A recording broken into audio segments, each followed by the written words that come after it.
नमस्कार मित्रांनो, आता आम्ही आलो आहोत अजिंक्यतारा किल्ल्यावरती. आणि अजिंक्यतारा किल्ल्यावरती आल्यानंतर इथं एक मंगळादेवीचं मंदिर आहे, हे आपण पाहू शकतो.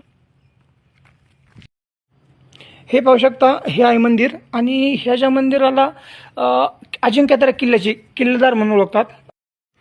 आता ही मंगळाई म्हणजे मंगल करणारी, रक्षण करणारी असा याचा अर्थ मानला जातो.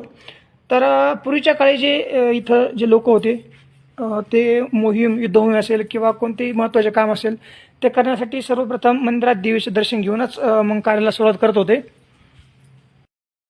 तर आपण पाहू शकता, आपण या मंगळाई देवीच्या मंदिर परिसरात आलो आहोत. किल्ल्यावरील सर्वात शांत जागा म्हणून असं म्हणलं तरी काही अडचण नाही. एकदम शांत असं निरामय वातावरण इथं असतं देवीच्या मंदिरात.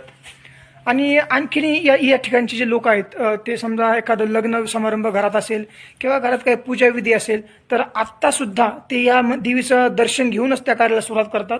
कारण ते देवीला मानतात, कारण देवीचे ते रक्षण करणारी देवी म्हणून सर्वप्रथम ते कार्य सुरुवात या मंदिरापासून करतात. तर जर आपण या किल्ल्यावरती आलात तर मंगळाई देवीचं दर्शन घेतल्याशिवाय पुढे जाऊ नका.